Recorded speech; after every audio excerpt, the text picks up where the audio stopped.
La música para mí es una forma de vida. Es mi manera de escapar un poco de la monotonía. Como respirar, como el aire. O sea, yo necesito la música desde que me levanto hasta que me acuesto. He tenido suerte, he podido vivir toda mi vida de la música y me encanta. Hace un par de años dije que la vida es lo que pasa entre canción y canción, porque son los momentos de respiro, ¿no? Pero todo lo demás yo lo llevo en forma de canción. Es nuestro lenguaje, es en lo que hablamos. Sí, es lo que sabemos hablar. Es como una parte imprescindible de la vida de todos. Y la mayoría de la gente, el 99,99%, no entiende ese lenguaje. Pues yo con la música empecé desde que tenía 7 años.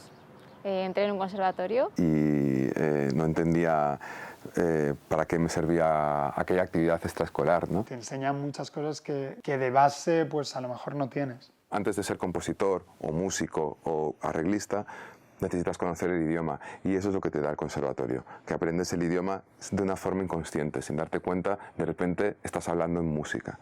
Es muy difícil tener una conversación larga conmigo porque todo lo intento llevar a mi filtro como herramienta. Ah, mira, y si hago esto... A la música le dedico todo el tiempo, toda la vida. Y le dedico menos tiempo del que debería, porque la verdad es que no soy muy de coger y sentarme a ver qué canción me sale, o de sentarme a componer, o de sentarme a escribir. No es como ponerte a lo mejor a estudiar o otro tipo de cosa que a lo mejor mides más el tiempo, sino que esto es más inconscientemente. Es una profesión en la que no existe el horario. El horario es cuando se te acaban las ideas o cuando el artista con el que estás trabajando está cansado y se le acaban a él las ideas. A medida que te vas profesionalizando, también los espacios donde tocas son más grandes o tienen otros recursos de sonido, más cantidad de público, de puesta en escena, va cambiando todo a medida que vas como profesionalizándote. Como tenía una base musical bastante formada, pues dije, bueno, ¿por qué no probar a hacer mi propia música, a ver qué sale? Cada instrumentación es como un matiz o una pincelada diferente, entonces es muy importante tener muy claro cómo quiere uno que suene algo antes de decidir comunicarlo, ¿no? Llevo como 2 meses estudiando producción musical, que era como la patita que me faltaba, ¿no? Para otros artistas, algunas veces hago las canciones, otras veces soy solamente productor, otras veces soy solamente técnico de sonido, de grabación, de mezcla, pero la mayoría de los proyectos que hago suelen englobar todas estas facetas. Por ejemplo, el primer disco de A3 Bandas, en Galería de Héroes, sí que creo que el tema, el que le hago a mi hermana, uno de mis temas en solitario, es producción mía, y el tema con Duo Kie era producción mía. He tenido grupos en los que he estado, en los que además era artista. Riders on the Floor o Spam son 2 bandas de estilos diferentes que fundé en su día y las canciones eran mías. Lo que uno tiene que tratar cuando es intérprete de obras que no son propias es de conseguir que el autor se transforme en uno mismo, hacer una versión que sea lo más sincera a uno posible. Las diferencias entre single, EP y disco es: single es una canción, EP es más de una canción, pero menos de 9 o 10, y un long play se consideraba a partir de 30 minutos. Considero súper importante la parte física de un proyecto, porque si hay gente a la que le gusta mi música, pues que pueda ver que yo también he hecho con cariño una cosa y que vean que hay trabajo detrás de ello. Nosotros al hacer tango también grabamos discos que son grabados casi en directo. Ahí representa no solo a los artistas españoles, sino a los artistas del mundo entero en España y a los artistas españoles en el resto del mundo. ¿Cómo? Pues a través de contratos de reciprocidad con sociedades hermanas AIE en diferentes países. De forma que con la sociedad francesa, la que tenemos más a mano, pues los derechos de los artistas franceses que se generen en España los recauda AIE, porque AIE recauda en España todos los derechos de intérprete. Todos quiere decir todos, de todos los intérpretes del mundo. Entonces, lo que hacemos es identificar los derechos que son de los artistas franceses, hacer un paquetito y mandárselos a la sociedad francesa, que se llama DAMI, y decirle, mirad, estos son los derechos de vuestros artistas recaudados en España. Y les damos ese dinero. Y ellos, a su vez, hacen lo mismo y nos dan el dinero de los artistas españoles recaudados en Francia. ¿Cómo les ayudamos? pues tenemos estudio de grabación, les producimos, les masterizar, mezcla, todo esto. Digamos como intentar poner una alfombra lo más roja posible a artistas emergentes para que puedan dedicarse a ello. El papel del productor es dirigir la grabación del disco, contratado normalmente por una compañía discográfica, con lo cual con el artista normalmente no tienes una relación contractual, a menos que el artista se pague su propio disco, con lo cual tampoco es con el artista, porque el artista ahí está ejerciendo de compañía discográfica. Al pagarse su propio disco pasa a ser productor fonográfico, que es la denominación que tendría la persona que paga la grabación de un disco.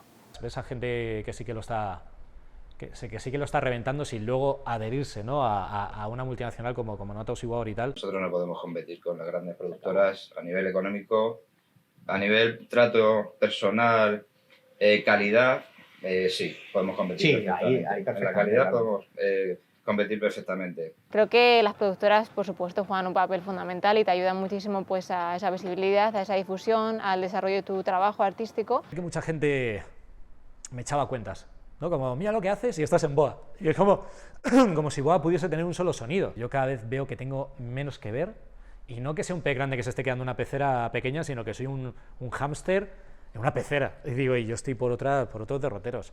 Entonces vi que la apuesta más clara era salirme. Mi trabajo con los artistas siempre procura ser de potenciar su personalidad, su sonido, y hacerlo crecer y, en la medida de lo posible, profesionalizarlo hasta el máximo. Pues ahí apareció Warner, que sí que habían escuchado toda mi obra, que sí que lo estaban valorando y que sí que me hizo una propuesta muy guay, donde me dan toda la libertad. Que hay gente que se piensa en lo mítico, ¿no? Sí, seguro que te vendiste y has hecho lo que querían ellos hacer. Con Antónimo, escuchaban el disco cuando iba a fábrica. Con Fangoria, por ejemplo, llevo trabajando 15 años porque hablamos el mismo idioma, ¿no? Los contratos básicos en la industria discográfica son el de grabación y el de actuación en directo. Podríamos hablar de un tercero que es históricamente importante porque existe y existe mucho y ha condicionado mucho, que es el contrato de edición musical, que es el contrato en el cual un compositor, en este caso ya tiene que ser un autor, compositor, le cede a una entidad, a una empresa, parte de sus derechos de autor a cambio de que esa empresa gestione los derechos, le mueva las canciones. Es una especie de manager de canciones. Es decir, yo le doy a esta editorial estas 10 canciones y ellos se encargan de moverlas, de proponérselas a uno que está haciendo una serie, a una productora de cine, a otros cantantes para que las graben. Todo eso genera derechos y es un beneficio para el autor y para la editorial. Ese sería el tercer contrato importante en el mundo en el sector industrial de la música. Nosotros condiciones no ponemos ninguna. Hombre, obviamente nosotros vamos a prevalecer la calidad siempre, el talento sobre todo, por encima de todo. ¿Por qué? Porque creemos que eso puede tener salida. Yo creo que como está la industria musical, los músicos tenemos que ser nuestros propios managers, nuestros propios productores, por decirlo de alguna forma. Cuanto más independiente seas a nivel artístico, compositor, productor y posterior difusión, yo creo que al artista o a la persona le beneficia más. No me preocupa no tener discográfica, pero también, yo qué sé, pues es un poco difícil. No sé, es un poco de sentir como que nadie te hace caso, ¿sabes? Entonces, pues puedes o tirar la toalla o coger y hacer un crowdfunding para gestionártelo tú todo. Y eso que he hecho. Creo que es una muy buena forma de que las personas que te siguen y apoyan realmente tu música no solo lo hagan desde fuera, sino desde dentro y te ayuden como a hacer un poco tu sueño realidad y llegar a conseguir cosas. O sea, el mundo del crowdfunding te hace ver, te hace ver real cuál es tu alcance y cuánta gente quiere realmente tu disco en físico y en qué formato. Un proyecto de un artista normalmente, tal y como es el mundo y el mercado de la música, empieza por grabar. Entonces, para grabar ya necesitas financiación, lógicamente, porque tienes que grabar un disco, pagar a unos músicos, pagar unos arreglos o una producción, etcétera, etcétera. Esa es una necesidad de financiación. ¿Cuánto? Pues hombre, depende de tu planteamiento. Pues mira, el crowdfunding funciona, tú expones tu proyecto, fijas una meta, en plan, necesito X dineros para poder hacer realidad mi proyecto. Entonces, pues tú pones, en mi caso son 8.500 euros, y pones una serie de recompensas que la gente puede estar interesada en adquirir. La gente entra, compra lo que le apetece y entonces pues el dinero va subiendo hasta que llegas a la meta o no. Si no llegas a la meta, no te dan el dinero, se le devuelve a cada persona su dinero y si llegas a la meta, te dan el dinero para que lleves a cabo tu proyecto y luego cuando lo tengas acabado, pues el vinilo, el disco, lo que la gente ha ido comprando, se lo mandes a cada uno lo que ha pedido. Es como una especie de preventa. La siguiente fase, que sería publicar el disco y hacer promoción, hacer marketing, etc., necesitas otros fondos porque eso sigue costando dinero. A partir de ahí, bueno, a partir de ahí pueden venir los ingresos, porque si empiezas a actuar ya tienes unos ingresos. Pero como ves, o sea, para empezar una aventura musical, pues te diría que lo primero que necesitas es talento. Pero inmediatamente pegado al talento necesitas dinero. Como buscar las diferentes herramientas que estén a mano para que lo que uno cree, defenderlo hasta el final. Pero en España la situación de la industria musical yo creo que en estos momentos todavía es precaria, se está recuperando, según los últimos datos de cifras de ventas físicas, de ventas por internet, etc.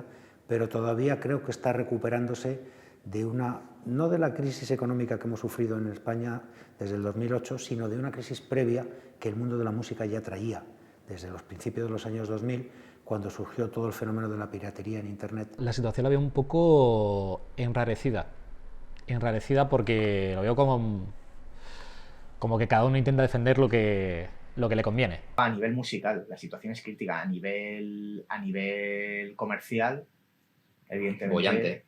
Supongo que será bollante. Bollante para algunos como Spotify o algunas grandes productoras o algunas grandes discográficas.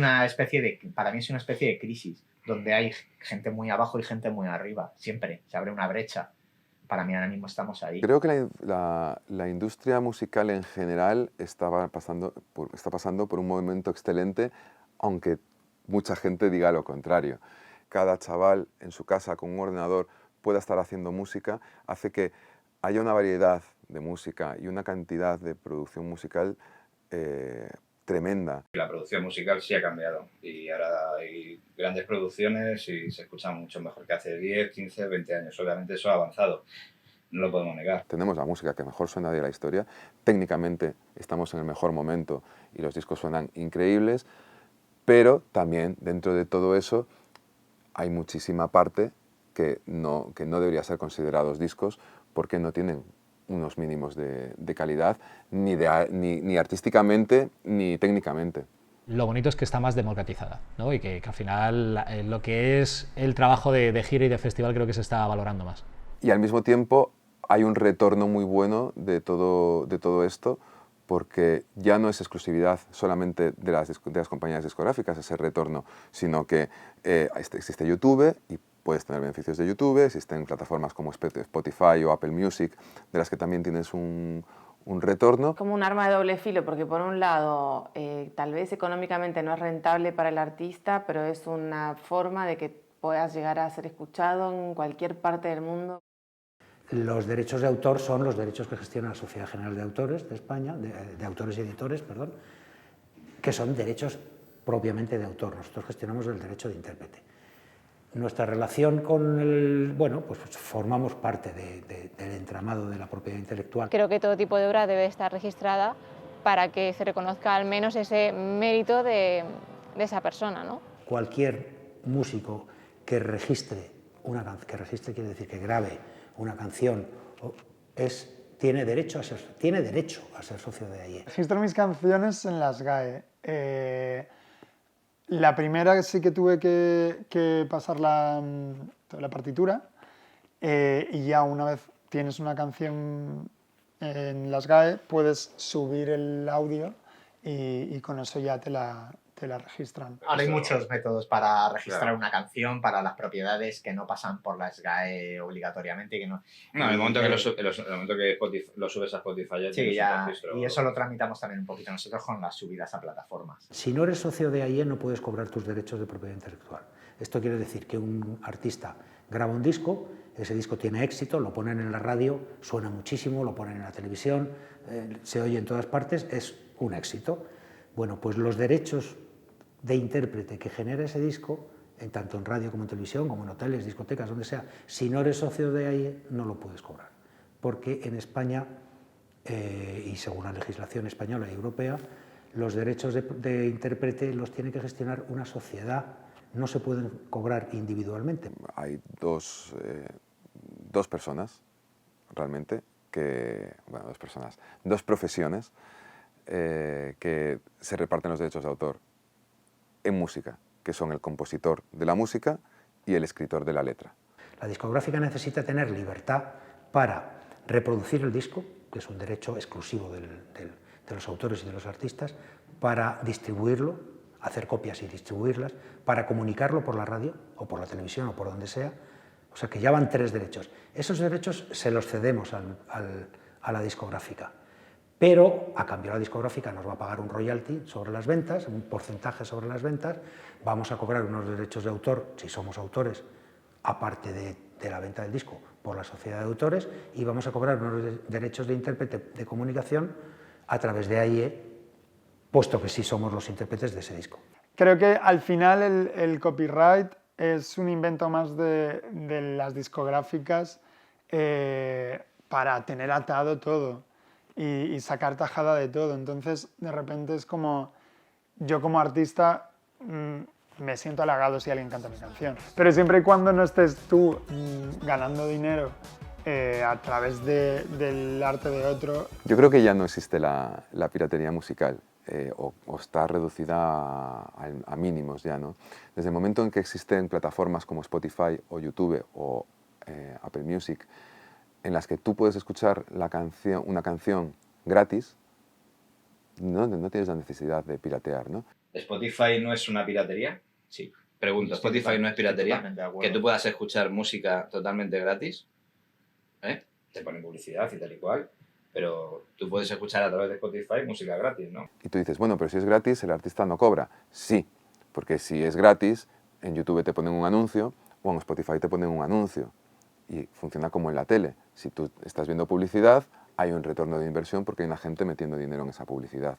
Con lo cual, algo te llega. Estamos creando un mundo, a mi juicio, un poco monstruoso, que tiene cosas muy buenas porque llega todo a todos los lados, pero claro, eso no es gratis. A los que somos de otra generación, pues todavía nos descoloca un poco, ¿no? Porque no estás acostumbrado. Bueno, pero ese es el camino ahora ya. Por eso era tan importante la regulación de la directiva europea de regular todo eso, porque es que todo se mueve ahí ya. En nuestro criterio es una reforma positiva porque nos da derechos a los intérpretes y a los autores y a los productores también en el mundo de Internet, que hasta ahora no pagaban ni 5, empieza a regularizar plataformas como Spotify o Deezer o etcétera, plataformas como Netflix o como YouTube, y bueno, es fundamental regular todo eso porque ese es el mundo real ahora. Spotify es la nueva radio y YouTube es la nueva tele, pero el modelo es diferente, pero siendo lo mismo, ¿no? Realmente. Que claro, que streaming te mete entre ceja y ceja a un artista y rápidamente, claro, te lo mete en listas que tiene unos oyentes pasivos de 2 millones y tal, te lo mete el primer tema y rápidamente es disco de oro, claro, pero tú buscas ese artista. Las redes sociales son la nueva prensa, ¿no? Realmente. Entonces es el tercer elemento, ¿no? Junto con las plataformas digitales y los medios de comunicación. Bueno, es que las redes sociales son un medio de comunicación más. Entonces es importantísimo, es la forma en la que el artista tiene el canal directo de comunicación con su público. Creo que siempre es importante, ya a nivel de trabajar delante de la cámara o detrás, tener siempre presente el factor humano, el factor no solo monetario y dinero, sino el conservar tu personalidad, tus valores como persona antes que como artista. Al final lo que mamamos es lo que nos ponen en medios de comunicación, en la tele, en tal, lo que nos venden. y nos están vendiendo el ser famoso por encima de estar preparado. SFDK llenó 20.000 personas en Sevilla, no salió en los medios. O que vale, que hubo muchísimos miles de personas que venían a verme también a mí al Madrid Salvaje, pero te digo, que a lo mejor un 70% iba a verme a mí, pero un 110% iba a ver a nosotros igual. No salen los medios. Hacen perder mucho el tiempo, echan mucho para atrás. Desde que aparece la MTV, tú no puedes triunfar sin tener un videoclip. Y eso ha perdurado a lo largo de los años porque hoy en día no puedes triunfar sin tener un vídeo subido a YouTube. La gente escucha videoclips, no escucha música. Y claro, yo utilizo los videoclips como herramienta de promoción, entonces yo no hago música para llegar a gente, pero bueno, cuando veo que tengo algún tema que sí que puede tener una idea audiovisual que sí que puede llegar, digo, para adelante con esto. Tú haces una canción, la enseñas, la gente la canta y de repente le aportas como ese universo, esa historia y ya como que cierras el círculo de esta canción está acabada. Pues mis conciertos los vivo, es lo que más vivo en carne viva en mi vida. La verdad es que, aunque sean las pruebas de sonido, ya cuando estoy en escenario estoy a gusto, es como, ya estoy aquí. Me parece muy guay poder conectar con el público y ver que la gente se sabe tus canciones. Y hay muchísimos festivales, o sea, yo creo que es la época de la historia en la que más festivales de música hay. La gente acude en masa y podrás acceder a ese circuito y tocar también en directo. Yo intento fijarme, sobre todo en festivales, y veo cómo respira. Por ejemplo, si tocamos, me acuerdo que en el Madrid Salvaje, y que tocante Michael de la Calle, y que vi cómo respiró el bolo suyo y tal, y dije, este tema no va y va este. Claro, pues cada show tiene un setlist diferente. La puesta en escena es interesante cuidarla desde la perspectiva de que una cosa no interfiera a la otra. Cuando hay música instrumental y los músicos están mostrando mucha calidad y mucho virtuosismo, a veces es importante que la puesta en escena no moleste, sino más bien le dé el protagonismo que merecen. Y un buen concierto lo que tiene que tener es que te lleve por una montaña rusa de emociones y de colores y de sensaciones, porque si siempre es lo mismo lineal y te saca, qué feo, ¿no? Qué triste que te saque de un concierto, que no conectes con un concierto. Un buen concierto tiene que tener, sobre todo, mucha emoción. Pienso que es difícil porque al final uno tiene que vivir y sí puedes hacer conciertos, pero claro, voy por libre, pero no tengo la repercusión que me puede dar una discográfica, pero si me meto en una discográfica me quitan a lo mejor 70% de todo. Entonces es como, ¿qué hago? El artista es como la antena central de todo eso, y a su alrededor hay una serie de agentes que funcionan. Entonces, ¿cómo esa relación? Pues es que es obligada. La idea es que el artista siempre se lleve un buen porcentaje, porque al final es lo que no está ocurriendo. O sea, si el artista no compone una canción, no la toca y no la graba, lo demás desaparece. Llegar a un acuerdo con ellos, que ellos estén a gusto, por supuesto, porque es su trabajo y su música, y nosotros que también creamos en ese proyecto. O sea, tiene que haber ahí una simbiosis. Hay que estar muy seguro de lo que uno quiere, hacer una propuesta, cuidar a los músicos, quererlos mucho y defenderla hasta el final, porque es muy complicado. Y también agradecer a mi banda porque si no se entiende lo bueno que nos está pasando, y hablo en plural porque es gracias también a mi banda. Al final, cuando te interesa una vanguardia o un tipo de música en concreto o lo que sea dentro de esta vida, cuando te interesa algo en concreto, vas a encontrar otra gente que le interesa lo mismo y hablas el mismo idioma y al final la cohesión se da sola, ¿no? Cosas como ya hice con Canteca de Macao, La Pegatina, Green Valley, en conciertos con Los For Lesbian, con Dorian, con Dani Martín. La clave de todo en la música es saber respetar y saber tolerar todo tipo de música, porque al final de una forma u otra te enriquece. El hecho de no solo cerrarte a escuchar un tipo de estilo, sino estar abierto a todo tipo de música. Hay artistas con los que no vuelves a trabajar, pero luego hay otros muchísimos con los que sigues y al final es esto, ¿no? El interés común que tengas en el tipo de música, en el proyecto, etcétera, ¿no? Yo solo pedía colaboración cuando veía que era un muy paquete para llevar la temática donde quería. Yo necesito pedir ayuda, porque donde me imagino que puede terminar la canción como redonda, no sé llegar por mi propio medio.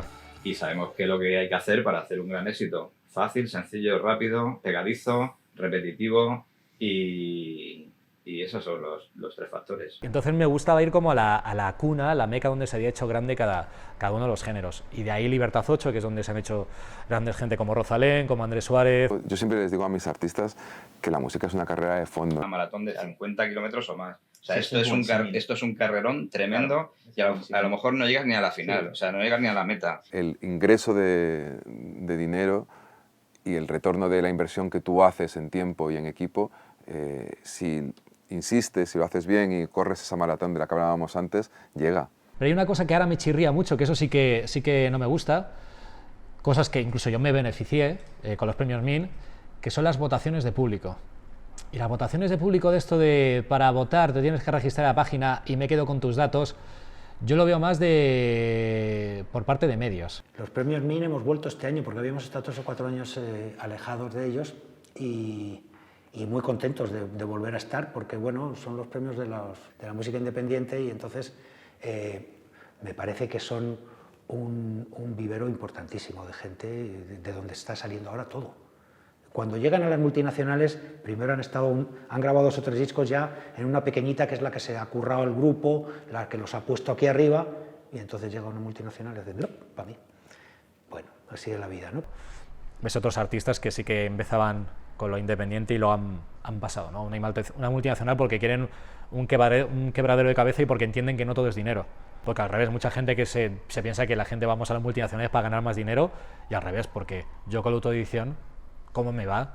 Me iría, pues piensa que si te llevas un porcentaje mínimo de las ventas y si estás liquidando, que a lo mejor te está llegando cosas con 3 ceros cada 2 meses, pues es un pequeño porcentaje de lo que sea multinacional, pues hay multinacionales o hay sitios que se están llevando como Boba, que se están llevando decenas de miles de euros cada 3-4 meses. Llegará una gran multinacional, Warner, Sony, etcétera, etcétera, y nos cogerán nuestros artistas y nos dirán, oye, que te quito este artista. Bueno, bienvenido sea. Sabemos que puede ocurrir. Porque la música tiene una connotación muy especial, es primero que todo cultura, y aunque sea una industria, es antes que industria es cultura.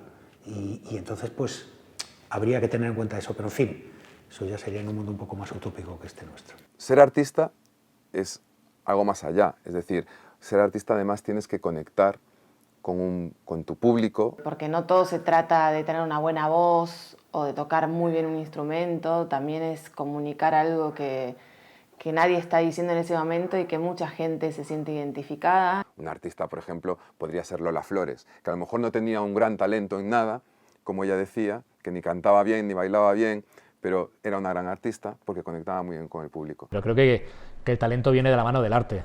Realmente un artista es alguien que tiene talento y lo muestra. Y la fama yo creo que ya es otra cosa y tiene más que ver con la industria. Puede llegar por tus aptitudes, tu talento y porque eres artista o no. No depende de uno mismo, o sea, depende de muchos factores. Yo creo que al final va en la persona, en la actitud que tenga y en el objetivo que quiera conseguir. Tiene que ver con el mundo histriónico, ¿no? De hacerse notar y de juntársele al foco que más alumbra y saber estar en cada momento. Un mensaje de la industria musical, pues va más por abríos a cualquier tipo de artista. Sobre todo porque yo creo que es una muy buena forma de que la industria evolucione y dé lugar a nuevos tipos de música. Tú escuchas la música que hace otro, intentas parecerte, copiar el estilo y tal, pero al final tienes tu propia personalidad y tu propio estilo y te sale otra cosa distinta. Y es lo maravilloso de la música. Hay que confiar y hay que creer en lo que uno hace y si es auténtico y si cree y si lo hace con el corazón y estudia y tiene disciplina y cree en lo que hace, finalmente eso es lo más importante, no el resultado final. La industria musical está pasando por un momento muy sano y lo que tenemos que hacer es cada uno seguir haciendo lo que creemos que debemos hacer. Cuando pierdes el miedo al qué dirán y que te pasas de la música de plantilla, de lo que están haciendo los demás, pues habrá mucha gente que no la hagas, pero habrá mucha gente que parece que estaba demandando algo así, ¿no? Hacer las cosas bien y que disfruten porque no siempre sale. Fíjate, aquí me dirigiría más a la sociedad que a la industria, a la propia industria, es que nos cuiden un poco más.